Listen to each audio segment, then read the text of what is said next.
안녕하세요. 예, 근로자의 날 10에서 쉬신 분도 계시고 또 학교에 간 우리 학생들도 있고 또 출근하신 우리 직장인들도 계시죠. 예, 다 함께 쉬었으면 좋겠는데 근로자의 날이기 때문에 학생들은 학교를 가야 되고 또 선생님들도 선생님 역할을 해야 되고 그래서 안타깝게 쉬지 못하신 분들이 더러 계시더라고요. 예, 볼륨을 좀 줄여주시면 좋겠네요. 하울링이 생기는데. 네, 제가 전반부에 이렇게 나오는 거는 참 몇 년 만인 것 같아요. 항상 전반전이 지나고 후반전 8시에 제가 반정도에 이렇게 나와서 9시까지 교제를 하곤 했는데 오늘 레위기 24장의 남은 부분과 또 시간이 되어지면 안식일, 안식년, 희년 이렇게 이어지는 25장의 내용 일부분까지 함께 교제할 수 있을 것 같습니다. 잠깐 그리고 소개해 드릴 분이 계셔요. 오늘 처음 뵙는데 모임에 나오셨어요. 댁은 이 교회 근처 가까운 데라고 그러시고 그리고 집은 이 서울인데 모임은 저 서청주 모임에 가신다고 하는 우리 윤보영 자매님 잠깐 인사하실까요? 네, 환영합니다. 서청주 모임 성도님들이 이 온라인을 안 보실 거니까 집 가까운 데 모임 오셨으면 좋겠어요.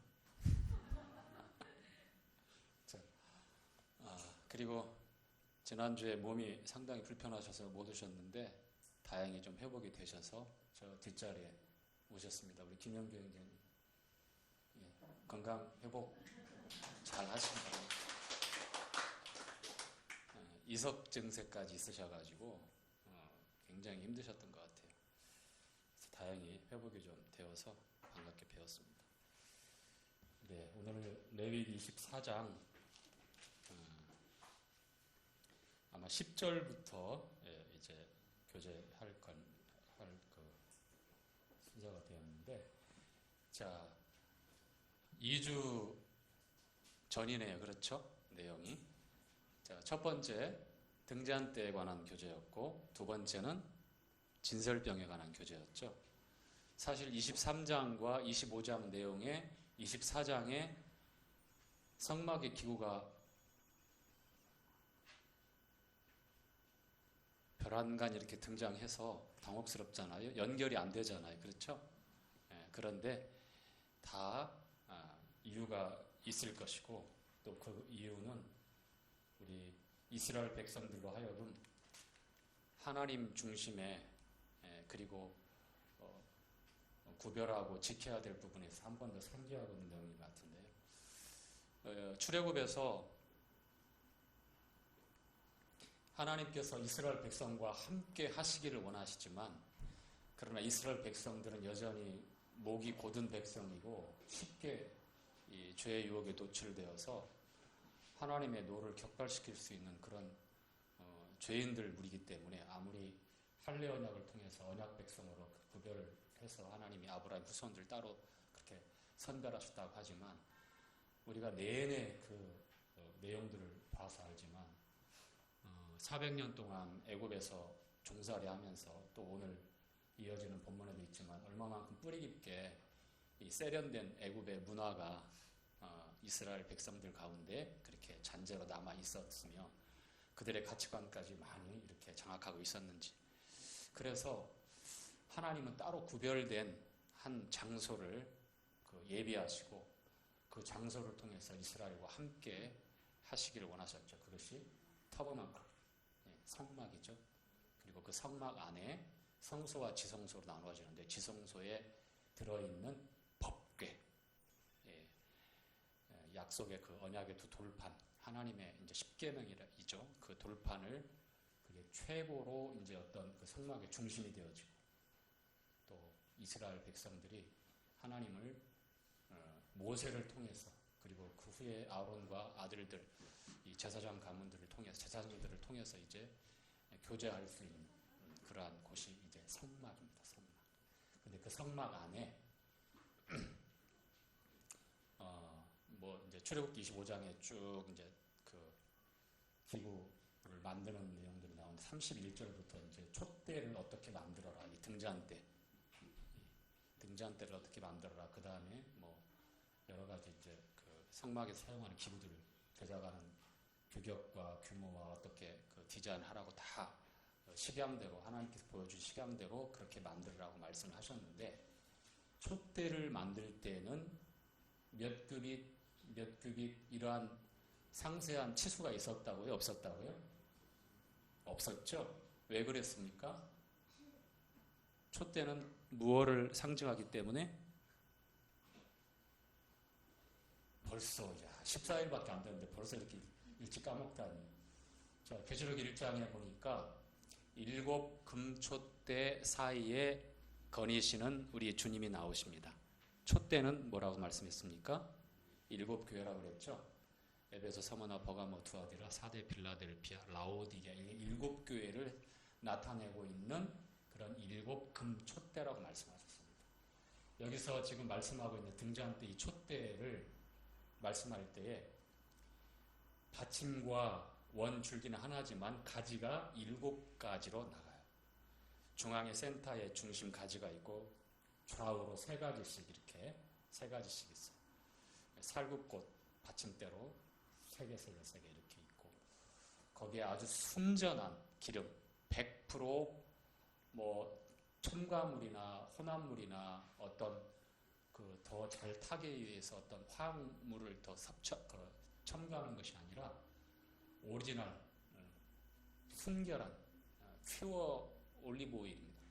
감람유 아주 순전한 깨끗하고 어떤 첨가물이나 불순물이 들어가 있지 않은 100% 순도의 그런 올리브유로 이 촛대에 불을 밝히라고 이렇게 말씀하십니다.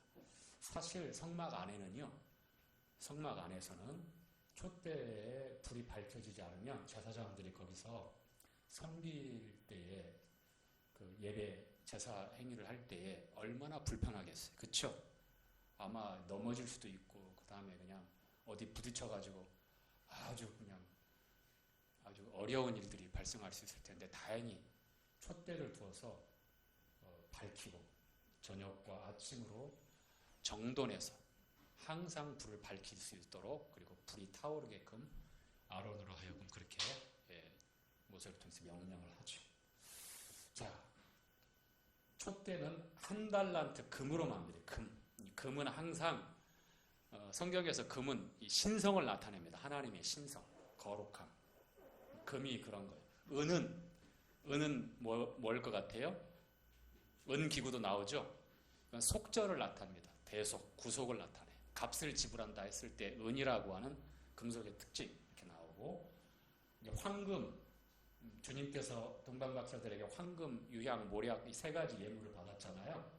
황금을 받았다고 하는 것은 왕한테 어린 아기로 오셨지만 바로 하나님의 아들 전능하신 전능자 창조자라고 하는 그 사실을 고백하는 거예요. 금을 드리면서 왕이십니다라고 하는 고백이에요. 황금을 드렸다고 하는 게. 그리고 은은 구속. 그래서 은으로 사람 몸값을 달아주고 합니다. 이렇게 사람 몸값을. 그 다음에 브론즈. 구리는 뭐일 것 같아요? 심판을 나타냅니다. 금, 은, 동 이렇게 각각 의미가 있고 사용처가 다 달라요. 그래서 번제단 그 다음에 불동 집게들 불과 관계된 사용되어지는 그 성막의 내외에 있는 기구들은 다 바깥에 거의 대부분 있는데 기구들은 다 재료가 뭘로 만든다고요? 동으로 만들어요. 이 심판에 관계된 것. 이 불은 특히 태우는 것, 이 불은 심판을 나타내는 거거든요. 자, 그래서 금으로 촛대를 만들려고 하는 것은 재료가 1달란트, 약 34kg의 금을 가지고 어떤 모양으로 디자인은 정확히 설명이 되어 있지만 치수, 몇 규빗, 몇 규빗, 몇 규빗 어떤 사이즈로 만들으라고 하는 그러한 명령은 설명은 없습니다. 다른 모든 성막의 기구는 전부 다 치수가 있어요. 유일하게 이 등잔대, 이 촛대만 없다는 거예요. 자, 교회는 그런 겁니다. 규격화되어 있지 않습니다. 교회는 제도화되어 있지 않습니다. 교회는 몸입니다. 그래서 많을 수도 적을 수도 두세 사람이 내 이름으로 모인 곳은 나도 그들 가운데 있다라고 말씀하셨죠? 그렇죠? 그리고 굉장히 큰 규모로 모일 수도 있습니다.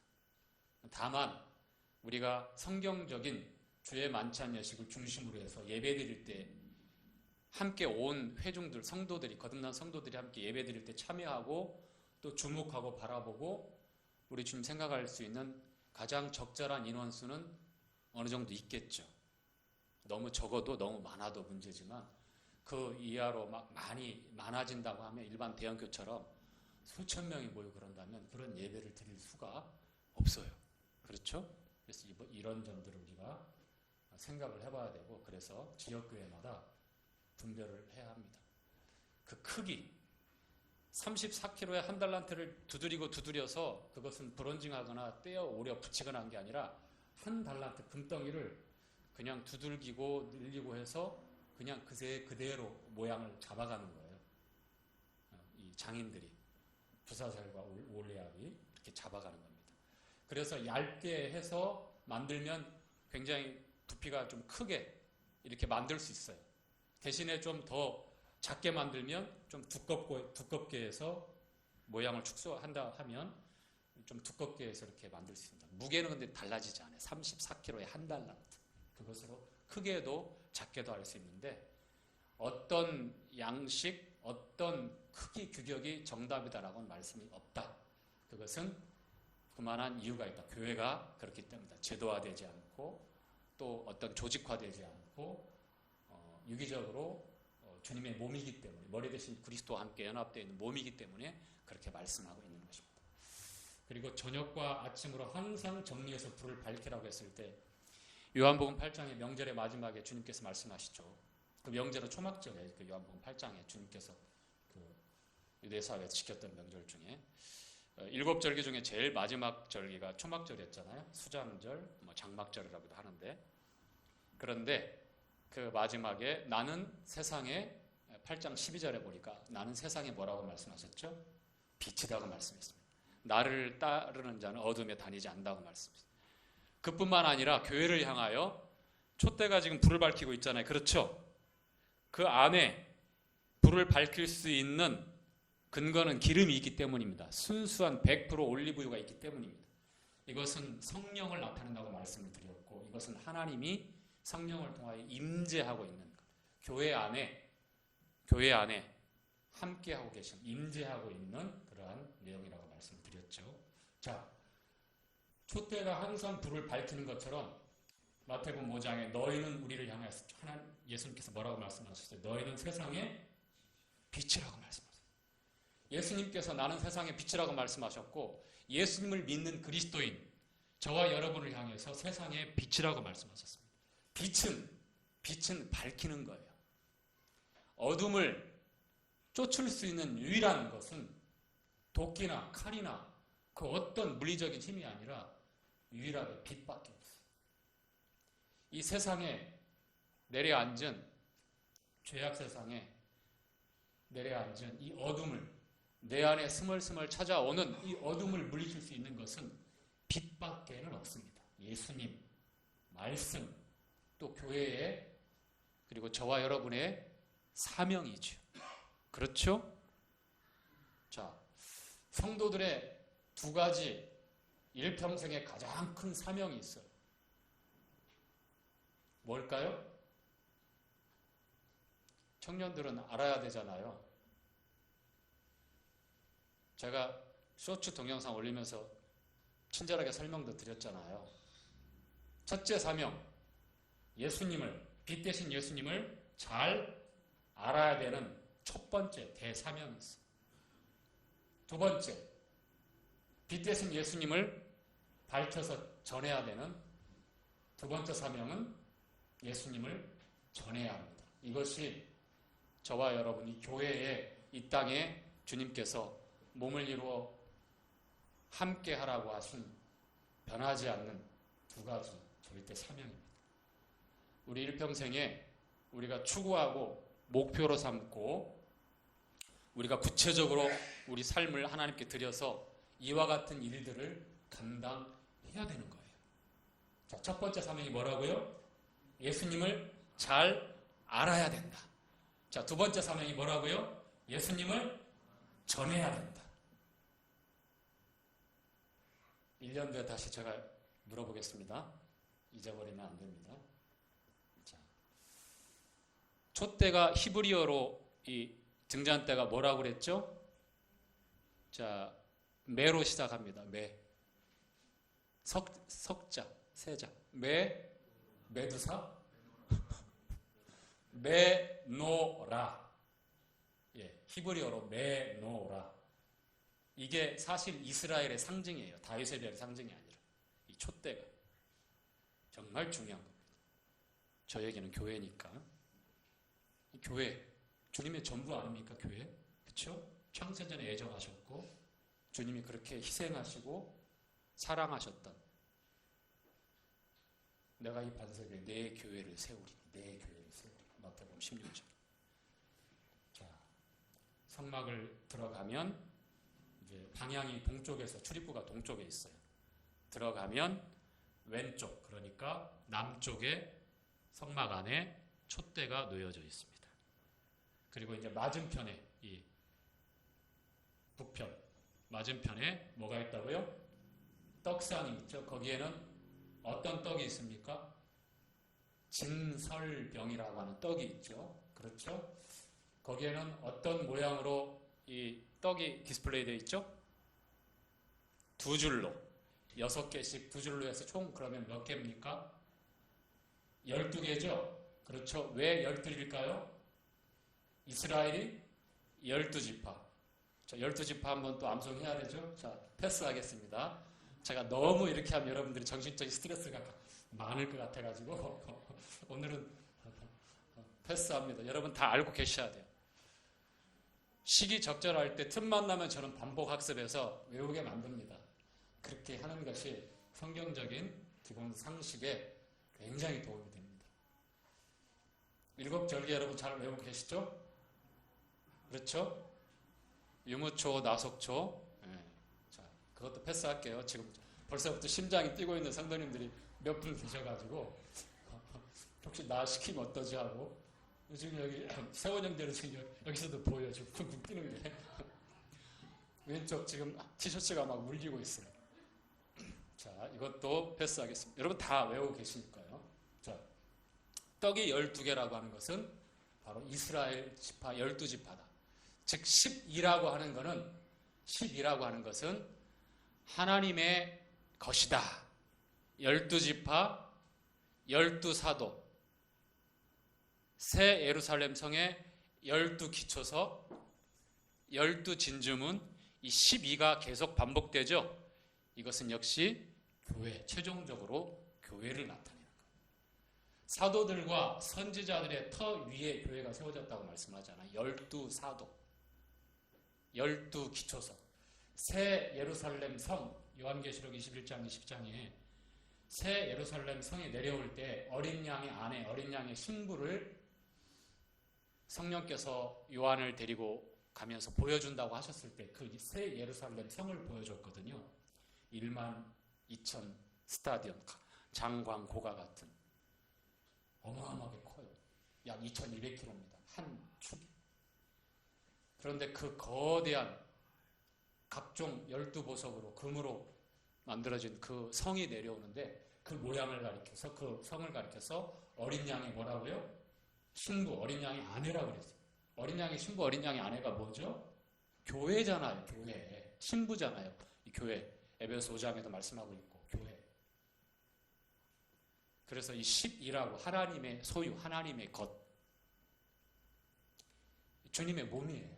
12는 그거를 나타내고 있는 겁니다. 이 진설병은 첫 번째는 요한복음 그 6장에 말씀하는 대로 나는 하늘로서 내려온 생명의 빵이다.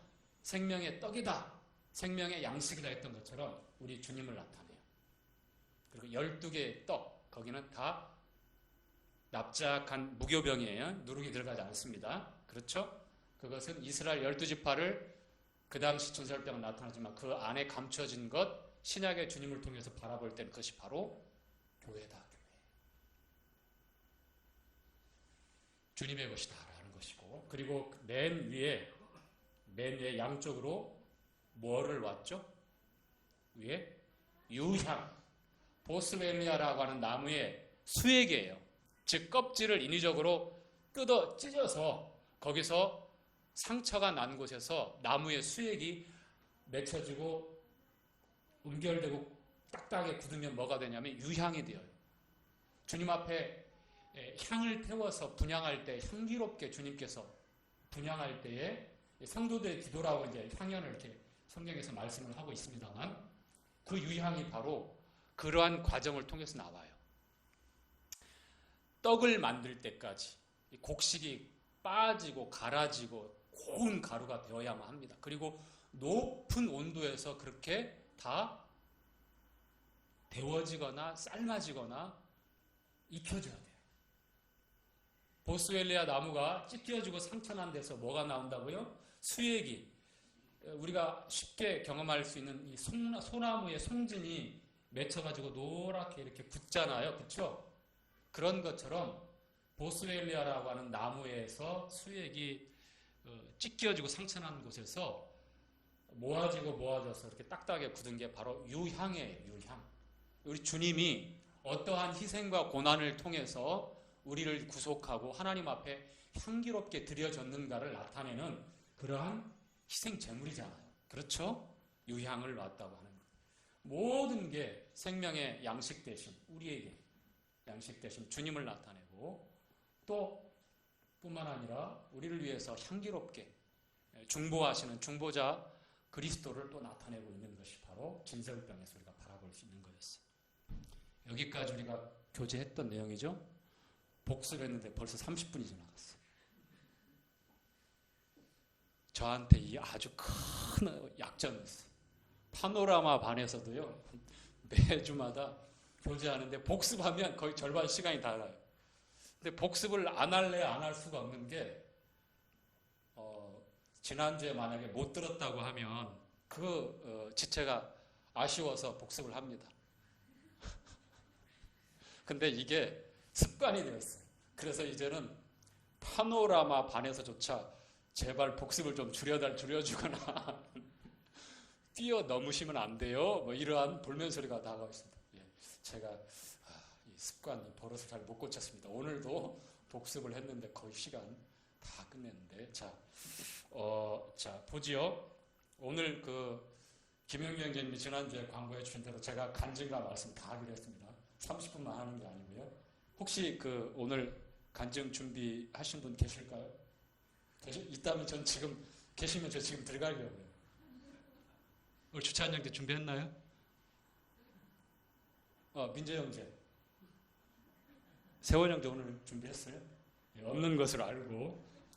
자, 10절. 자, 함께 읽도록 하겠습니다. 이스라엘 여인의 시작. 이스라엘 여인의 아들이요 그 아비는 애굽 사람 된 자가 이스라엘 자손 중에 나아가서 한 이스라엘 사람과 진중에서 싸우다가 그 이스라엘 여인의 아들이 여호와의 이름을 회방하며 저주함으로 무리가 끌고 모세에게로 가니라. 그 어미의 이름은 슬로미시요 단지파 디브리의 딸이었더라. 자, 거기까지요. 자, 메노라라고 하는 등잔 때 또 떡상의 진설병을 말씀하고, 정말 성막에서 참 필요한 가장 중요한 부분들인데, 갑자기 전개되는 게 뭐냐면 아주 시끄럽고 요란한 일이 벌어졌어요. 다툼이 일어났습니다. 싸워요. 뭐 분쟁이 있고 서로 사람들 있는 데서는 싸우죠. 안 싸울 수가 없어요. 저 혼자 있을 때 저하고도 싸우거든요. 저는요. 안 믿겨져요? 싸워요. 생각으로 싸우고 마음에서 전투가 일어나요. 사실 밖으로 드러나는 싸움은 성도들한테 그리 많지는 않아요. 왜냐하면 옛날처럼 못 살잖아요. 운전 많이 하는 분들 있잖아요. 그리고 성격이 조금 모난 부분들. 제 얘기하는 것 같은데. 예수님 믿기 전에 싸울 뿐이잖아요, 다. 조금만 12부터 창문 내리고 피 떼오게 막 싸우고 그러잖아요. 그뿐만이 아니에요. 가리봉동역에서 막 날라치기 하고 막 난리가 났었어요. 그런데 예수님이 내 주님입니다, 나의 구원자입니다 딱 믿고 나면 나중에 그 싸우고 나면 그전에는 없었는데 2배, 3배, 4배 어마어마하게 힘들어져요. 차라리 내가 바보 취급당하고 무시당해도 싸우고 나면 양심이 너무 괴롭잖아요. 그렇죠? 그래서 정말 힘들어서 사실 그랬거든요. 막 화는 나는데 나중에 더 힘드니까.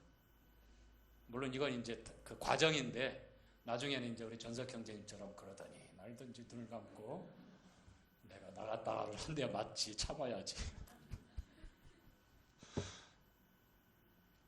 뒤에서 경적 소리만 나더라도 화가 그냥 탁 나잖아요. 또 이제 그 올 여름이 좀 걱정입니다만 싸울 일이 사실 밖에는 별로 없어요.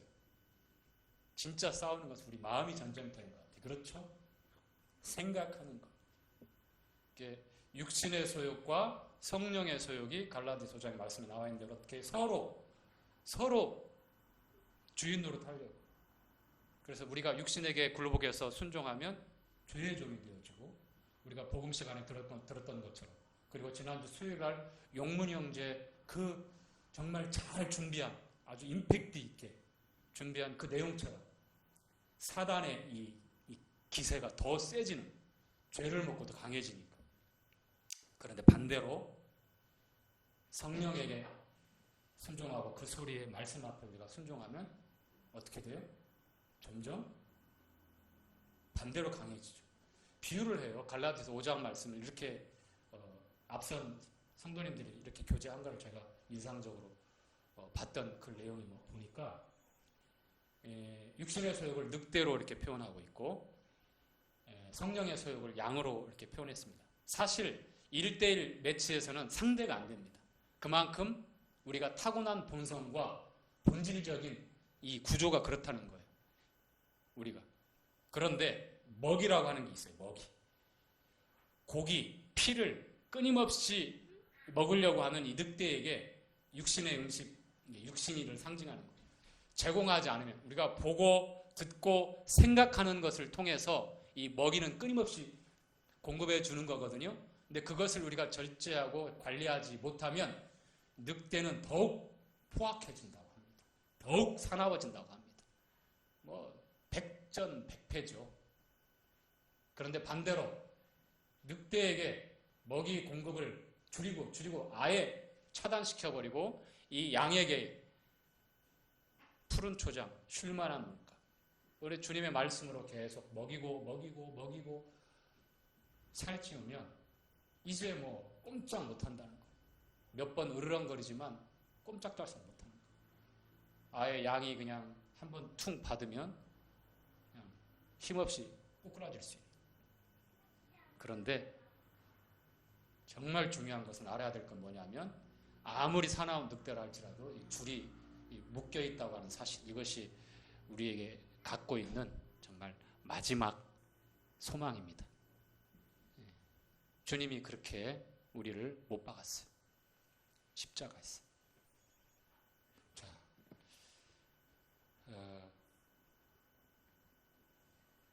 이집트 아버지가 이집트 사람이고 어머니가 단지파 슬로미스의 딸 뭐라고 나와 있죠?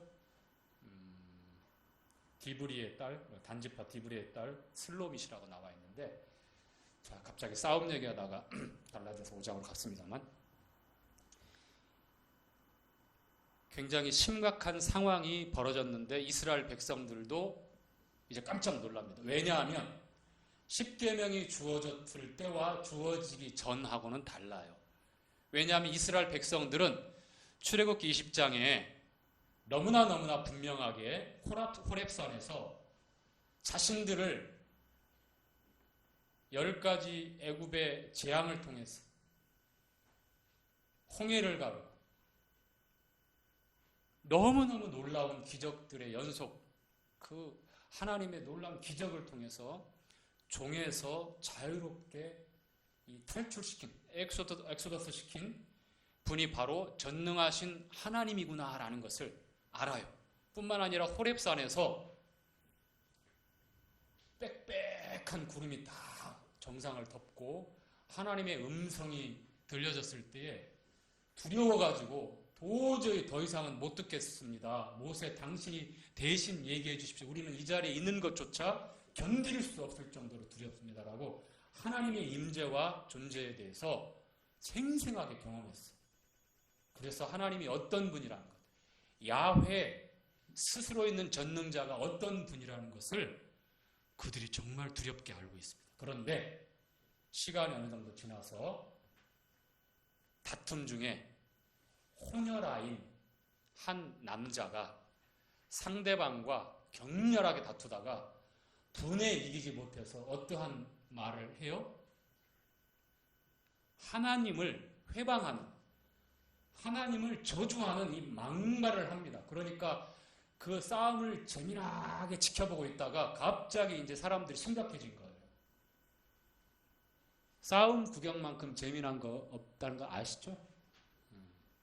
아마 그렇게 재미나게 지켜봤던 것 같아요. 그런데 점점 거칠어지더니 담아서는, 내뱉어서는 안 되는 그런 말들을 한 거예요. 저주했다고 하니까, 하나님의 이름을 해방했다고 하니까. 참, 그런데 여기서 그가 어떻게 출생해 왔고 이스라엘 백성들이 어떤 상황인지 설명을 하고 있어요. 아버지가 애굽 사람, 이집트 사람이에요. 그리고 어머니가 이스라엘 사람인데 단지파 슬로밋이라고 하는 여성이에요. 이 여인이 결혼을 같은 민족끼리 한 게 아니라 애굽 사람하고 결혼한 거예요. 아마 애굽 사회에서 종으로 지배당하면서 종의 신분에서 애굽 사람과 결혼한다고 하는 것은 신분 상승이 있었을 것으로 봐요. 얼마든지. 거기에다가 더 좋은 경제적인 수혜도 누렸을 수 있을 것이라고 봅니다. 이 여인이 또 이 애굽 이 남자가 결혼하게 된 이 동기와 과정과 결과는 대단히 바람직하지 않죠. 그리고 그 사이에서 나온 아들이 장성해서 이제는 어떻게 해요? 생생한 그 기적들을 경험하고 왔지만 어떻게 됐어요? 얼마 못 돼에 하나님을 회방하고 저주하는 그런 망발을 서슴지 않게 됩니다. 이것은 누구에게나 예상할 수 있었던 그런 결과였어요. 어떤 선택과 어떤 삶을 사느냐에 따라서 그 결과가 우리가 그 결과에 대해서 책임을 져야 합니다. 그러니까 결혼에 관한 것도 마찬가지인 것 같아요. 모임에서 형제자매님들, 청년 형제자매님들 결혼하는 것이 예전처럼 그렇게 순종적이지 않습니다. 형제도 그렇고 자매들도 그렇고. 다시 말하면 제가 한 문장으로 설명하면 형제들도 자매들도 눈이 눈썹 위에 있더라고요. 무슨 말이죠? 높다는 거죠. 눈썹 아래 눈이 있어야 되는데 눈이 눈썹보다 위에 있으니까 얼마나 비정상 높습니까? 고린도 교회 성도들에게도 믿지 않는 자와 함께 멍에를 내지 말라라고 말씀을 하고 있죠. 그렇죠? 그런데 내가 기대하고 생각했던 배우자의 결혼 상대에 대한 그런 기대치가 높고 믿음 좋은 것은 기본이고 그 사람의 학력, 경제적인 능력, 여러 가지 배경, 집안 다 꼼꼼히 두루두루 살펴서 이만하면 됐다. 그랬을 때에 이제 결혼을 전제로 혹은 속된 말로 이렇게 뭐라고 하는데 그걸 안 할게요. 속된 말이니까. 저도 여러분 그런 여러분 귀를 제가 부정하게 할 수 있으니 그런 말 안 하겠습니다. 자, 그래서 그렇게 뉘엿뉘엿 시작하기도 하고 뭐 그렇기도 합니다만, 근데 참 그 문제는 문제더라고요. 그런데 이거를 어떻게 할 수 없잖아. 개인들이 선택하고 또 개인들의 삶이기 때문에 옆에서 이러라 저러라 강요할 수 없잖아요. 그렇죠. 성경에 두 가지 성경적인 결혼이 나오는데, 하나는 이삭과 리브가의 결혼이 나와 있고, 또 하나는 야곱과 라헬의 또 결혼이 있는데, 어떤 것이 아름답고 얼마나 편안하게 인도함을 받았는지 보시기 바랍니다.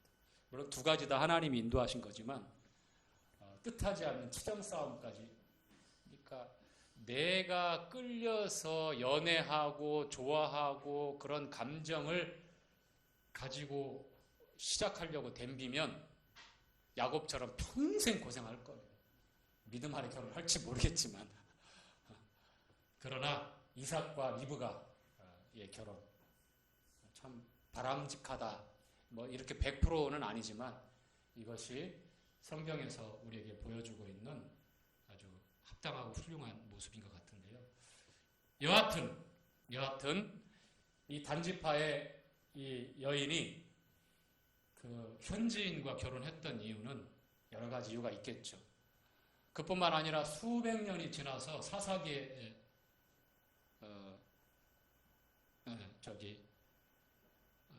시간이 한참 많이 지나서 이제 가나안 땅에 이제 정착한 후에 족장 중에 한 사람이 그 당시 이 땅에 가장 강력한 힘을 가지고 영향력을 끼치고 있었던 헷족 속의 한 여인을 데려다가 자기 장막에 들어가서 또 동침을 하게 됩니다. 아주 이제 막장 드라마 이스라엘 백성들에게 막 보여주는 거예요. 왜냐하면 족장인데 책임도 있고 그리고 역할도 있는데, 당장에 자기가 머물고 있는 이방인으로 여겼던가 보죠. 하나님의 약속보다는 헷족 속에 아주 그 영향력 있는 그런 세력가의 딸을 데려다가 아내로 삼는 거예요. 근데 그거를 보고 있던 비느하스라고 있어요. 제사장 가문에. 홈리와 비느하스 아니에요. 엘리의 두 아들 말고. 그 비느하스가 창을 들고 들어가서 그 장막에서 두 사람을 꿰뚫어 죽이게 돼요. 그래서 이제 이스라엘 백성 가운데 있었던 그런 전염병과 주님의 진노가 거기서 멈추게 되는데, 이런 일들은 계속해서 일어나더라고요. 이제 우리가 선택하는 것, 즉 이 여인이 선택했던 그 결과를 보십시오. 그 아들이 장성해서 하나님의 이름을 욕되게 하고 저주하고. 자, 출애굽기 20장 10계명 가운데 1계명부터 4계명까지는 하나님과 사람과의 관계를 나타내고 있다면, 5계명부터 10계명까지는 사람과 사람과의 계명입니다. 그런데 하나님과 사람과의 계명 1계명부터 4계명 가운데 첫 번째 1계명이 뭐죠? 하나님만 섬기라는 거. 두 번째는 우상 숭배하지 말라는 거. 세 번째는 하나님의 이름을 망령되이 일컫지 말라는 거. 네 번째는 안식일 거룩히 지키라는 거. 이 세 번째 계명 백성들이 다 받았죠? 알았죠? 그렇죠? 그래서 어떤 일이 벌어지는지 한번 볼까요? 13절부터 시작. 여호와께서 모세에게 일러 가라사대 저주한 사람을 진 밖에 끌어내어 그 말을 들은 모든 자로 그 머리에 안수하게 하고 온 회중이 돌로 그를 칠지니라. 너는 이스라엘 자손에게 고하여 이를 이르라. 누구든지 자기 하나님을 저주하면 죄를 당할 것이요 여호와 이름을 회방하면 그를 반드시 죽일지니 온 회중이 돌로 그를 칠 것이라. 외국인이든지 본토인이든지 여호와의 이름을 회방하면 그를 죽일지니라. 사람을 쳐 죽인 자, 거기까지요. 자, 16절까지. 자, 반드시 죽이라고 말합니다. 외국인이든지 본토인이든지 이스라엘 사람이든지 누구든지 막론하고 하나님의 이름을 회방하거나 저주한 사람 살 수가 없었어요. 그만큼 하나님의 이름이라고 하는 것은 거룩하게 우리가 여기고 그 이름에 합당한 영광을 돌려드리는 것이 너무 당연하고 마땅합니다. 자, 마태복음 6장에 보니까 제자들이 기도를 가르쳐 주십시오. 주님께 부탁하죠. 그래서 주님께서 이렇게 기도하라 하면서 하늘에 계신 우리 아버지여, 아버지의 이름이 거룩히 여김을 받으시오며. 너무 안 하니까 기억이 안 나네요. 장로교에 있을 때는 그냥 계속 했는데 사도신경. 자, 제가 한번 확인해 볼게요. 마태복음 6장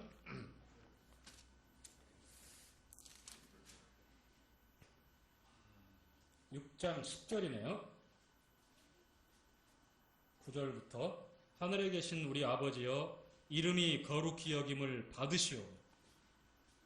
자, 이름이 거룩히 여김을 받으시오. 하나님을, 거룩한 하나님을 부르고서 바로 그 이름에 거룩하게 여김을 받으시오며 라고 이렇게 기도하라고 말씀을 해요. 그것이 첫 번째 하나님 앞에 기도할 때 들어가고 있는 이유가 있다는 거예요. 여러분 혹시 미드 하니까 여러분들 무슨 말인지 몰라가지고 줄임말이에요. 박수영 미드가 줄임말인데 어떤 말인지 아시겠어요? 모르겠죠? 미국 드라마 그거를 미드라고 합니다. 이렇게 뭐 여러 외화물들이 있는데 영화도 그렇고 미국 영어권에 있는 그 드라마들 뭐 영화 뭐 넷플릭스에서 보는 것들 뭐 다 쿠팡 플레이에서 보는 것들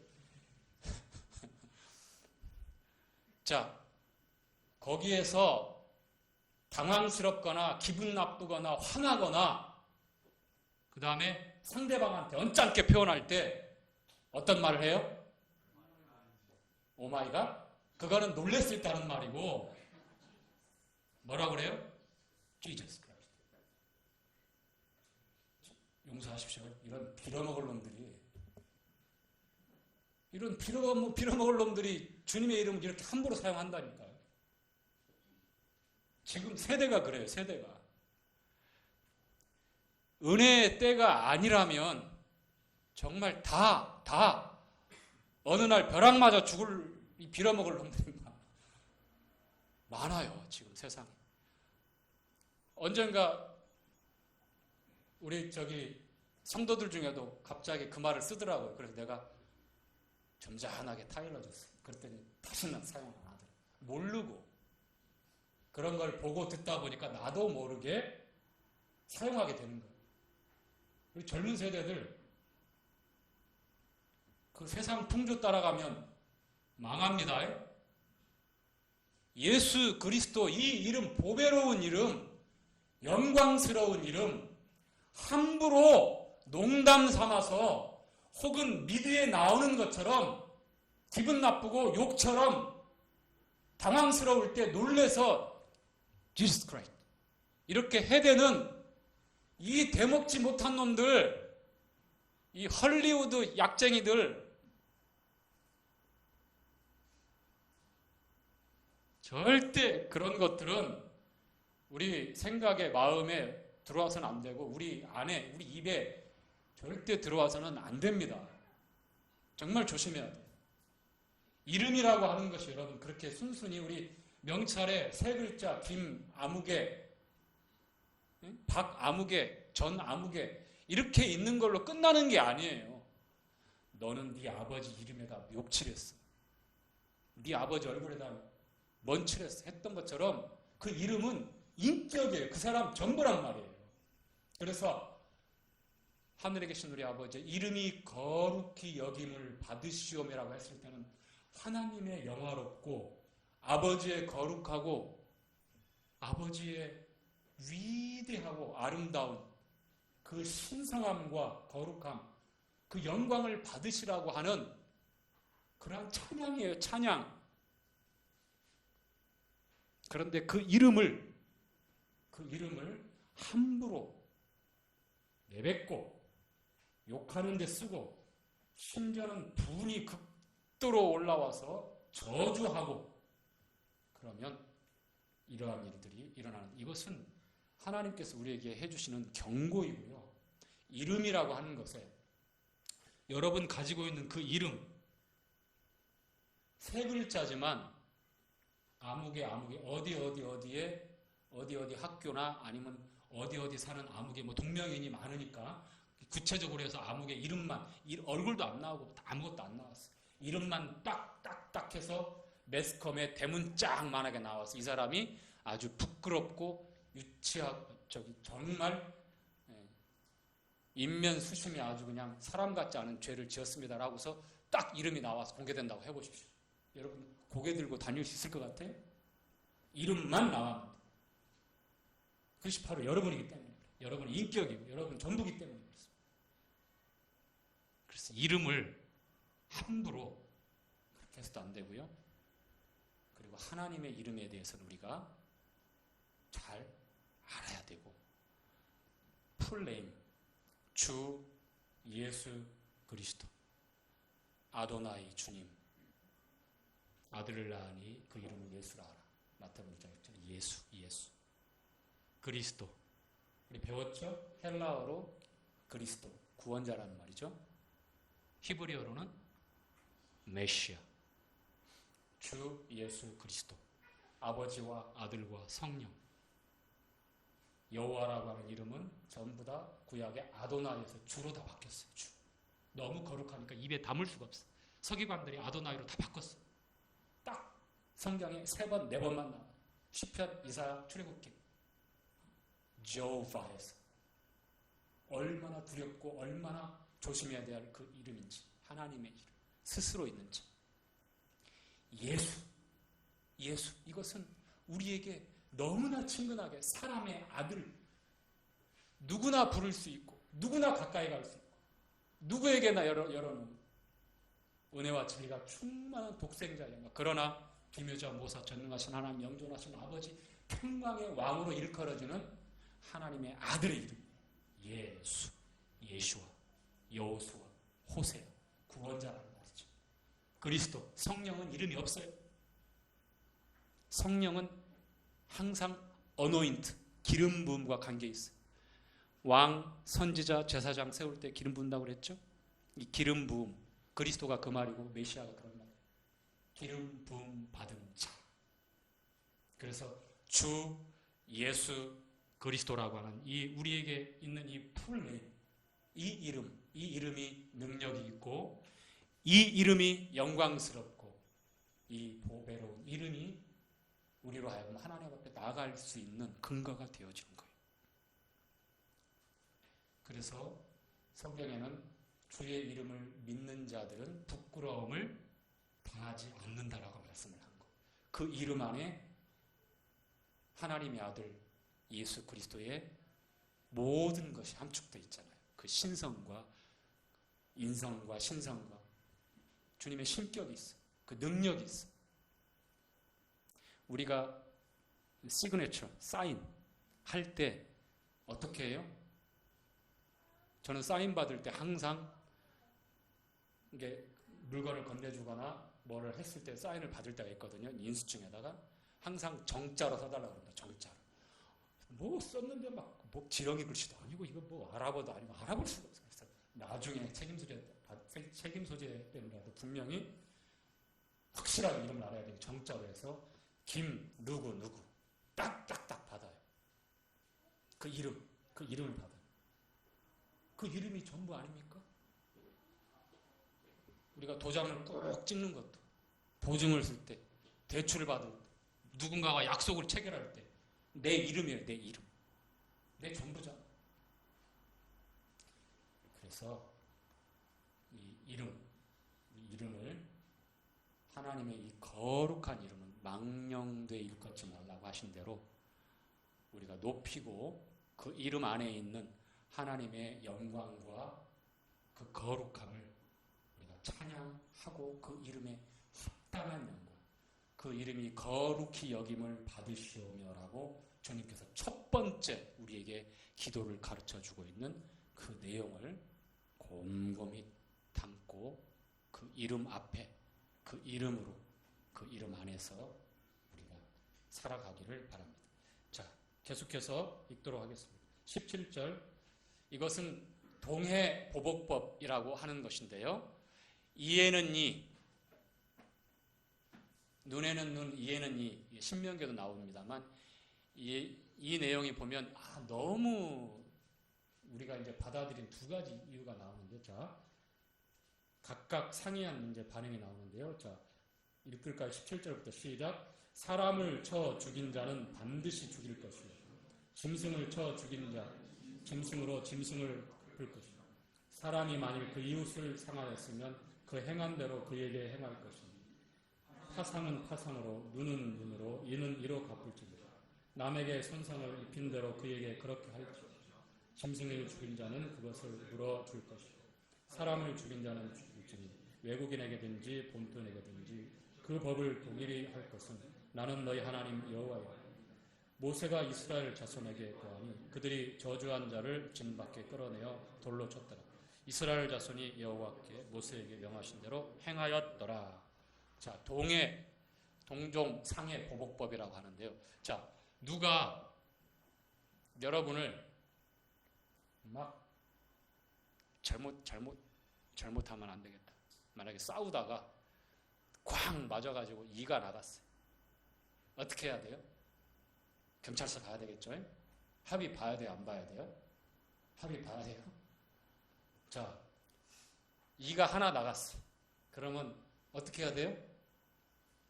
빨리 임플란트 해야죠. 합의 잘해가지고. 큰일 나. 자, 여기에 이에는 이, 눈에는 눈이라고 말씀하셨을 때 보면 하나님 너무 잔인하신 분 아니에요? 그냥 너그럽게 용서하고 지나갈 수 있잖아요. 그럴 사람들이 없지요. 특히 살인에 대한 거는 정말 엄격합니다. 사람의 생명을 해한 자,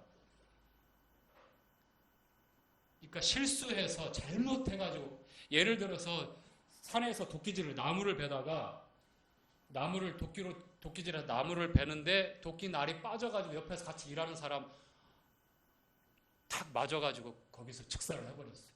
죽이려고 그런 거예요? 아니면 실수를 한 거예요?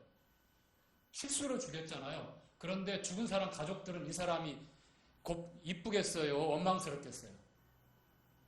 이 사람을 심지어는 죽이러 달려오는 사람도 있어요. 왜냐하면 법이 있으니까.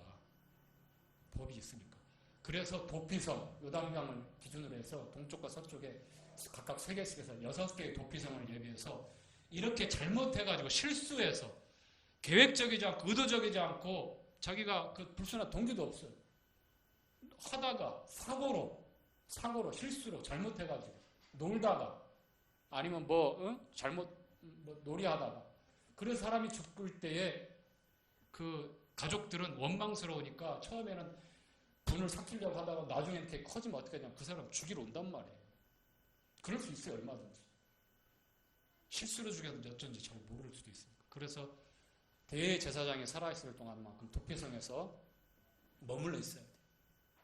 대제사장이 죽으면 이제 자유롭게 자기 집으로 돌아갈 수 있어요. 그렇게 도피할 수 있는 방법이 있는데 여기서는 그게 아니라 계획적이고 살기를 품고서 죽이게 되면 누구를 막론하고 반드시 죽이겠습니다. 하나님께서는 한 사람 한 사람의 생명을 얼마만큼 귀하게 여기는지 아셔야 됩니다. 그런데 요즘 우리는 사람 죽이는 거 너무 쉽죠? 범죄도시 본 사람도 손 들어. 경빈이 형도 손 안 들어? 오늘 수능 끝나가지고 우리 막내는 그거 보고 왔다고 자랑을 하던데 거기에 몇 사람 죽은지 아세요, 여러분? 그런 깡패들, 그런 그 영화들, 조폭들 나오는 영화들에 수많은 엑스트라가 죽는 연기를 합니다만 몇 명 죽는지 여러분 아십니까? 우리는 그냥 무심코 지나가죠. 정의가 승리한다. 통쾌하다. 이런 걸로 지나가잖아요. 그런데 어느덧 사람 한두 명 죽고 그런 것은 눈 깜짝도 안 합니다. 불과 오래전에 신문에 어디에서 뭔 사고가 나면 연탄 중독으로 누가 죽었다더라. 아니면 사고 나가지고 가장이 어떻게 됐다더라. 그러면 신문에 대문짝만하게 나오고 그랬잖아요. 그쵸? 7, 80년대만 가도. 근데 그런 건 나오지도 않아요. 사건 소식. 적어도 뭔 사고가 나가지고 한 10몇 명 죽었다더라. 수십 명 죽었다더라 해야 요만하게 기사 나와. 그만큼 인명경시 풍조가 만연해지고 있는 게 우리 사는 지금 세상입니다.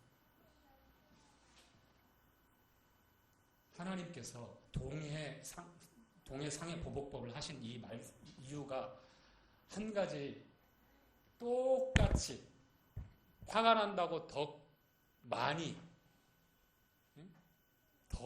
해야지 말고 내가 피해받은 만큼만 하게끔. 내가 상대방한테 피해받으면 절대 그만큼만 돌려주지 않아요. 2배, 3배 돌려주죠. 그쵸? 이게 우리들의 본성이에요. 내가 억울하게 당하잖아요. 어디가 손해를 보고, 어디가 찢겨지고, 어디가 상하고, 어디가 그냥 찢겨지고 피가 나고 이가 부러지고 그러면 저 사람은 3대, 4대를 부러뜨려야 분이 풀리는 게 우리 사람들이란 말이에요. 그래서 하나님께서 이스라엘 백성들에게 딱 거기서 50이면 50으로, 10이면 10으로 거기서 딱 멈추게 하신 거예요.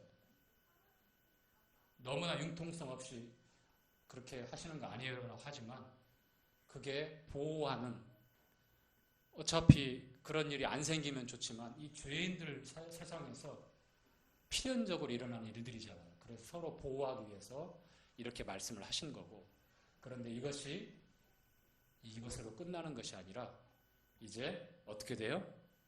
주님이 오셔서 이와 같은 보복법이 아니라 차라리 산상수훈에 나오죠. 자, 오른편 뺨을 때리면 어디를 대라고요? 왼편. 속옷을 달라고 하면 어떻게 해요? 자, 여기서 그렇게 하실 수 있는 분 있어요, 없어요? 자, 말씀을 끝맺어야 될 것 같습니다. 자, 이건 숙제. 이게 위대한 겁니다. 주님이 하신 말씀의 내용에. 그걸 뛰어넘는 건데, 이 가운데 제가 질문했지만 감히 대답할 수 있는 분들은 저를 포함해서 없을 것으로 확신합니다. 저는 그렇게 확신하고 있습니다. 그런데 성경은 그렇게 하라고 우리에게 말씀하고 있는데, 그렇게 할 수 있도록 또 주님께서 어떻게 일하시는지는 우리가 교제하는 말씀을 통해서 또 하나 둘 확인해 갈 것이고, 이미 또 그러한 말씀을 알고 있지만 적용하는 데 있어서 시간이 걸리고 시행착오를 얼마만큼 겪어야 되는지 경험하고 있는 분도 더러 있을 것으로 압니다. 자, 24장 내용 이렇게 마무리를 하고요. 다음에는 절반 사용하니까 놀라지 마시고요. 오늘은 특별한 날이니까 다 사용했습니다. 안식일 창조 때에 제정하신 것, 그 다음에 안식년 매 7년마다, 그 다음에 희년, 이제